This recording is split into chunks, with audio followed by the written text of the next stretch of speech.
Hey everybody, this is Savage Lands News Network bringing you what I believe is an absolutely busted Rhinar Blitz deck. I put it together yesterday, did some refining, played around with some of these new cards, and really kind of cracked it today. Had played 6 or 7 games today. I one shot or two shot every single person in every one of those games, except for a chain player who I killed on turn 3 with Reckless Swing. It does oppressive amounts of damage in a 20 health format with intimidates, so it really disables your opponent from being able to choose what they're blocking with or block at all. Here's the equipment. There's really only 4 or 5 pieces of equipment that actually matter. Everything else is there because it's just there. Barkbone strapping and beaten trackers. The combination of these two cards together is insane. It's consistent go again with an intimidate. Some of the cards I'll show you in a second really feed into this idea of card advantage.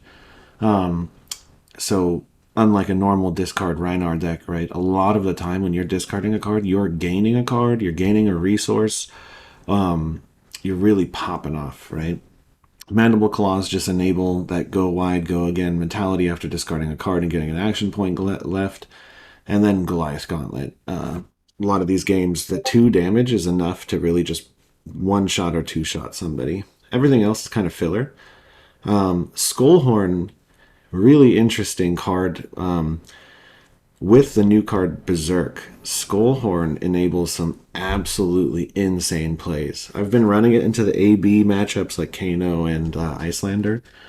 I don't think I've pitched the Arcane once today, but I have used this card on multiple occasions to just, intimidate another card out of their hand, draw a card off of Berserk, and then just, rip through the remaining amount of their health. Has 10 blues. The blues are really your standard blues. If we had more sixes, we'd throw them in, but we don't. They're there to be pitched. They really don't serve any other purpose except for Reckless Swing. Those decks that you do the 20 damage into an 12 damage turn, they typically have, if they survived at all, 1 health, 2 health left. Reckless Swing is there to just kind of seal that game. And then, Wrecker Romp is your only blue 6. It's probably the only other blue in the deck that matters. Everything else could be swapped out. Your yellows are really interesting, right? With 40 cards in your hand, the likelihood of hitting Beast Within, Berserk, and Blood Rush Bellows is really high. The rest of the yellows are kind of average, but Beast Within getting you that card advantage, sometimes double card advantage when Berserk is firing, is enough if you land it to kind of win the game on that turn. Blood Rush is the same thing. It's the best brute card in the deck. Everybody knows what Blood Rush does. But Blood Rush plus Berserk plus Beast Within, especially with this new card Skullcrack, right? You layer these things on top of each other, and suddenly you have 5 cards in your hand, and Intimidate on the stack. Go again. You're clawing for 5/5, and then you're ending with a Savage Beatdown for 16, right? The reds are basically the greediest cards I could find that discard. Alpha Rampage is probably the weakest one. It is a nice turn 0 opening if you find it.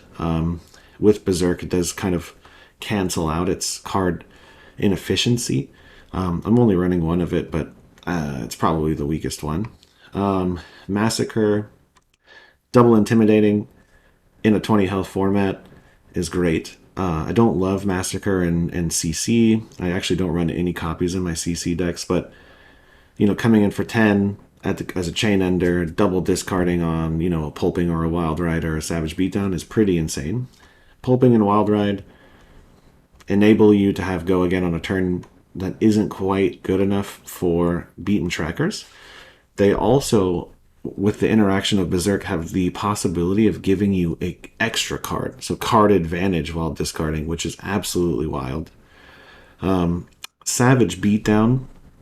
Initially, I really had a hard time getting this card to fire in CC. I play the more traditional kind of less greedy Rhinar, where you play big 2-cost cards or 2-hand swings. As soon as I went to a much more discard-centric deck with all of these kind of draw, gain resources, and all of those kind of cards, I have not had an issue firing a Savage Beatdown so far today. And, you know, with Goliath Gauntlet, this card comes in for 14. On Blood Rush, it comes in for 16. It intimidates, you know, you have to intimidate twice to get it to fire. If you can fire it, you win the game, basically. Savage Feast, probably the single best card in this deck for beaten trackers. Pitch a blue, get a discard on the stack, come in for 6, crack beaten trackers, gain your action point back, draw a card, claw, claw, swing big, claw, claw, savage feast, or savage beatdown, right? Incredible. And then Skullcrack, low-key an MVP. The amount of times that I've gotten this card to give me a resource that enabled another claw or something along those lines is wild. So I have some videos for you. I'll go over it. I managed to catch one of the games where I basically one-shot an Icelander. But we can show you that in a second. Alright, so here we have a game against the new Assassin hero. Such a cool hero, actually. I've been playing him a lot. Plays like the fair version of Rhinar with a little bit more on-hits and tricks in their pocket. But we're going to open up with the standard equipment. Crown of Providence is a physical hero. We'll use it to filter our hands and block once, right? Our hand has Skullcrack in it. We want to keep that. Swing big. We want to put that in our arsenal. No way we're going to give the Assassin a free quicken token on turn 1, right? So we're going to Claw. This is a pretty bad example of how to play this deck, to be honest, this game. It's the end of a really long day. I just kind of wanted to get one more recording down. I made a couple mistakes, but the sheer power of this deck kind of really saved me. But I'll point out the mistakes when I make them. But we're going to Claw. We're going to put Swing Big in our pocket, probably the highest priority arsenal target in the game. You know, it's combos with Blood Rush, with Berserk, with everything. We draw a blue and Savage Beatdown. This hand can almost get it to fire if we don't draw discard it. But we do have the option of just 6 into 8, which is a huge amount of damage in Blitz. We're going to force him to block. One of those will be an Intimidate. And we know the Assassin plays a really fair game, so it is not really going to do too much this turn. It is popping its bracers, so we know it has something important. But it's not like it can wombo us down. So we'll see what it plays. But we're likely going to not block, right? This deck really doesn't block. Here's the Captain's Call. So it's really going for a green one. It's probably a powerful card. And it is, right? This is probably in CC or regular games, the scariest card in the deck. In CC, if, you know, it hits your Blood Rush Bellows, and if it does that enough times, you can fold to this deck pretty quickly. But in this version, we're playing Greed City, so we're going to let this hit, right? We're going to throw our 2 pieces of equipment we're going to probably use next turn right in front of it. We're going to let it discard 6 cards, unless it has another attack react in hand. And we're just going to go for it, right? And there you see they got the Blood Rush Bellows. Normally that would be backbreaking, but we actually don't need Blood Rush Bellows in this format to win, right? We do enough damage without it to just go over their hand. We're going to play our only discard card here. We're going to pop it, get our action point back, and we managed to keep Savage Beatdown here, which means that next turn, if we can play the card, we win. Normally, on this first turn, I would like to present as much damage as possible. I would be popping Barkbone here. We already blocked with it. Where normally I'd go for like a 6 into Claw, and if I could, Claw, Swing Big, right? That is a tremendous amount of damage, and to be honest, it probably should have been what I wanted to do here. But I saw Savage Beatdown. This is like the 6th or 7th game in a row. I've gotten to fire every game. I'm just playing like an idiot. So I drop Swing Big. It's still a huge amount of damage in 20 health format, right? This is nothing to scoff at. They're going to go down to 10 if they don't block. 10 health is one-shot range for Rhinar basically any time in the game, especially with Goliath Gauntlet and Barkbone up. So they're going to block a little bit, mostly with their equipment. They have a hand that they think is threatening enough to take this damage, which is great for us. But what that really means is, I mean, you can kind of break the new Assassin character down, and even with 4 cards, likely the highest amount of damage they're going to do is like 8 into 4 or something along those lines, which really isn't much. So So we're just going to try and filter our hand. We got the go again. We want a blue. The ratios of this deck is 1 in 4, 10, there's 10 blues in the deck. We haven't seen a blue in a couple of cards. A lot of reds, a lot of yellows, right? So the likelihood was there. We fished for it. We got it. So we know that they're probably not going to be able to present 13 damage here. So we're going to eat it. They can get another discard. We don't really care. We have the perfect hand to kill them next turn. So they do 5. We pass. No defense. Gonna see if they attack react, right? We're gonna see if they go again into another 4 or something like that, but likelihood is low since they haven't put it on the stack. So it's gonna come in for a clean 8. We'll go on to 5, and they'll pocket whatever's in their hand. Here's where I really made the mistake. Like I said, I was really tired at this point. It's 12 o'clock. But they could have a D-reacted arsenal. We popped our boots on turn 1. This could shut down our whole turn.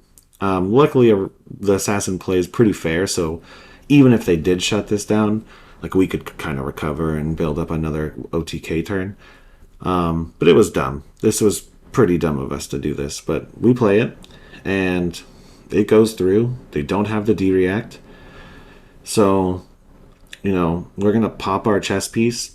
We really want to get enough to claw, but we end up not being able to do that. So would have loved another resource here. But we're going to Savage Beatdown. It's going to int him another card. Even if they have block 3s and their equipment, they're going to go down to 1, which means for the rest of the game we're fishing for Reckless. If they have a 2 block here, they lose. So we'll see. It's by the hesitation, right? They would have used a D-React from Arsenal before, so they're going to block. It's going to go over, and they lose the game. So you can tell by the way we're playing, right? The deck basically revolves around a really greedy, big turn, 20 plus damage, your Savage Feasts, your Blood Rushes, your Berserks, into another really oppressive turn that forces the opponent to block or goes over through Intimidates. Here's the second game against an Icelander. I didn't manage to record the first one, but the Icelander game before this, I legitimately one-shot them on turn 0 through a Sigil. So when I saw another Icelander, I was like, okay, I have to record this. But it's a typical opening. Once again, Skullcrack first hand, blue first hand, and a Berserk. So we're going to throw a Claw. What we're really going to do here is put Berserk in Arsenal, keep that blue in our hand, and hope that we pop off with the Skullcrack. We're really looking for any draw discard card in the deck.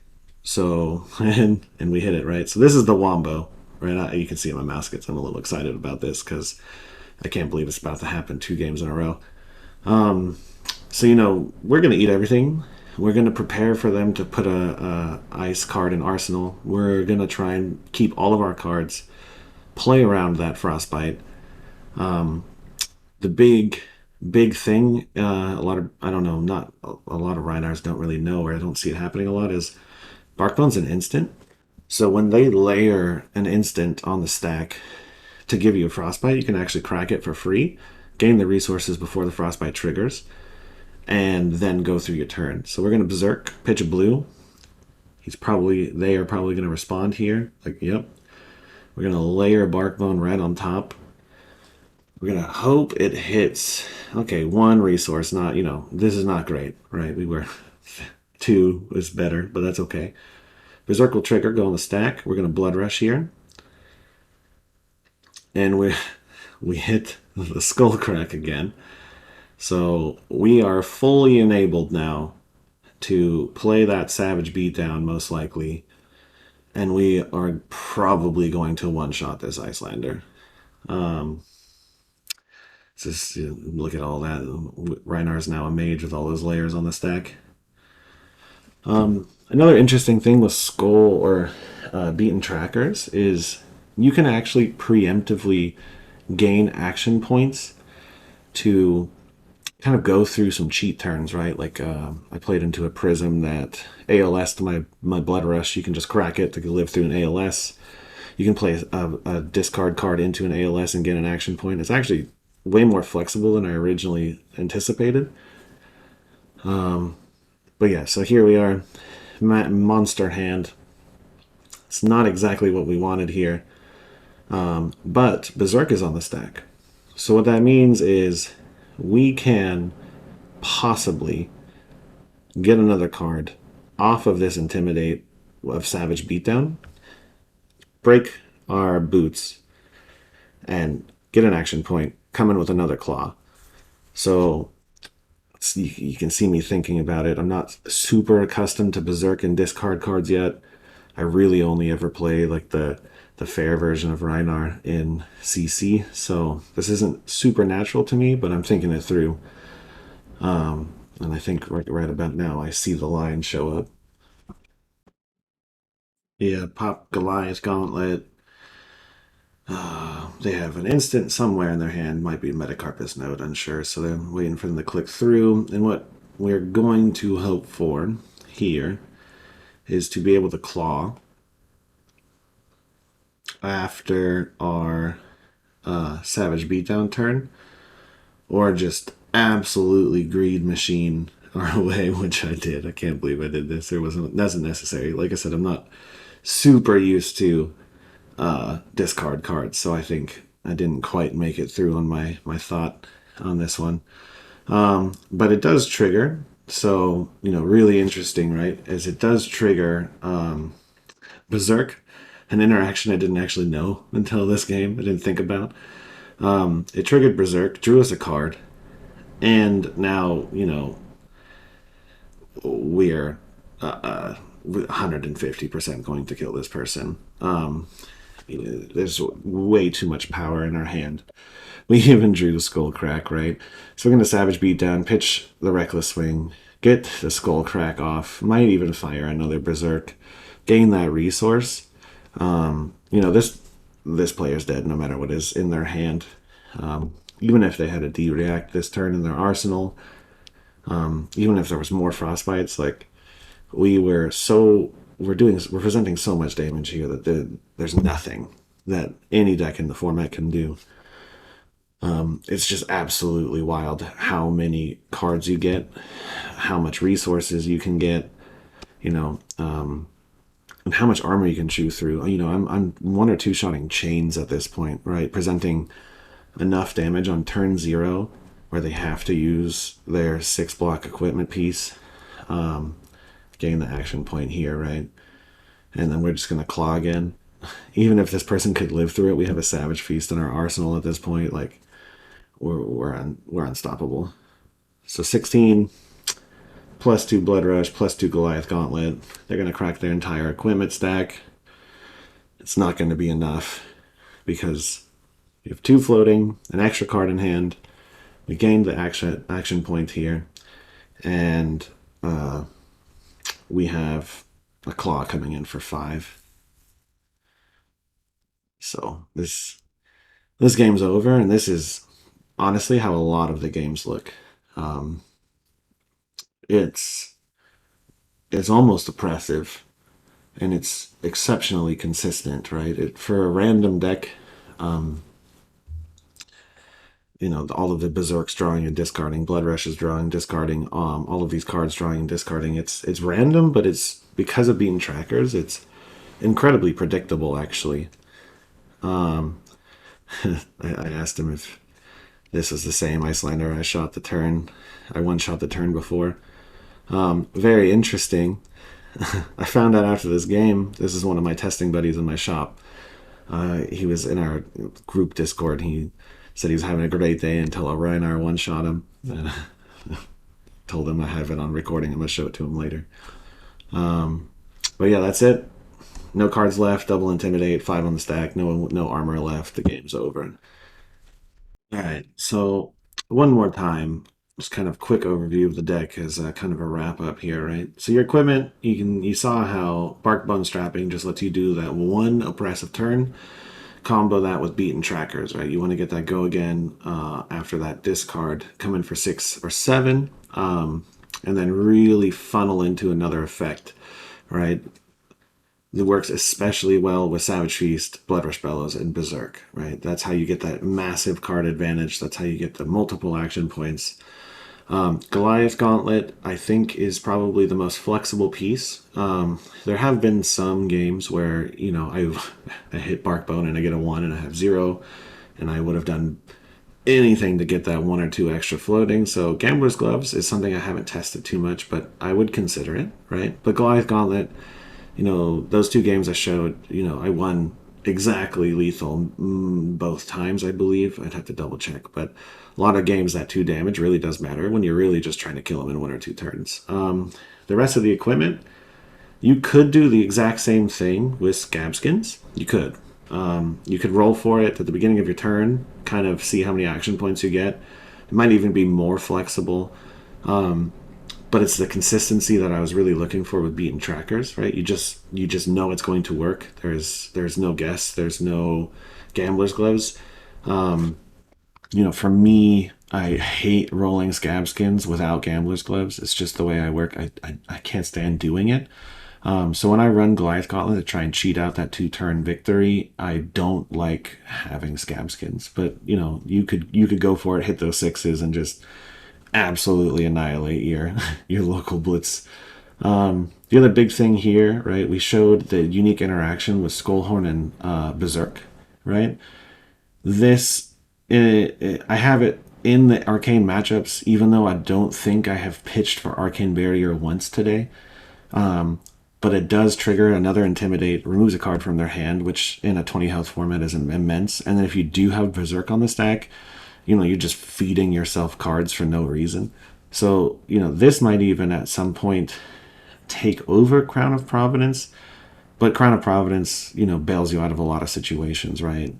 Gets that extra blue out of your hand, gets the extra non-block out of your hand. So it could go either way. And then, your blues are really there to be pitched.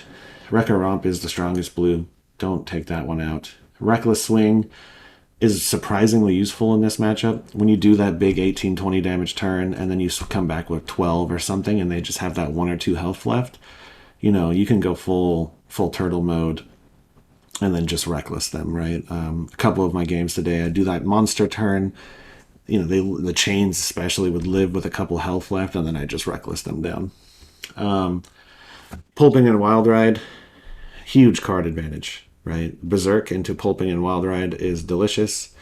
I don't love either of these cards, but in a 20 health format, they do the job. You're not blocking anyways, hopefully. Pulping being the more dangerous of the 2. Defensive decks that run D-Rax can just turn that off. So if you can avoid playing Pulping as your starting card against those decks, it's probably the right idea. But you could always just crack, you can be super greedy with it. You can play Pulping, crack the beaten trackers, make them show you the D-React.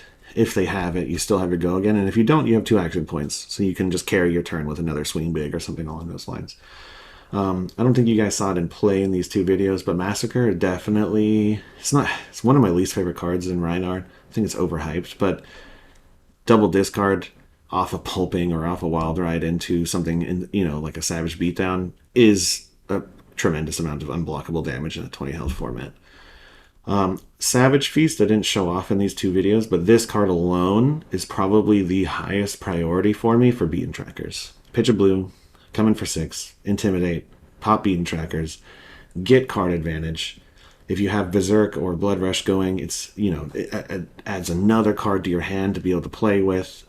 This one is really this is how I one-shot the chain on turn 1, right? This card just drew me a blue, and that was it. Alpha Rampage, it's probably the weakest card, oddly enough, but I put 1 in there. It can win a game by itself. Berserk does help it out with its card inefficiency a little bit. And then Beast Within. This, I think one of my games, I Blood Rushed with Berserk, played Pulping with no cards in my hand, hit the Beast Within, drew a card, hit the next card on Berserk, drew a card, and then drew off of the Blood Rushes, right, or something along those lines. And then I did it again with the Wild Ride I drew and hit another Beast Within, and I literally, it was something like 40 damage through Intimidates. So that's the list. Skullcrack is there. It's an amazing new card. Swing Big is amazing. So Everything else is pretty typical, but it's all about the greed. Good luck in your next couple Blitz events, everybody.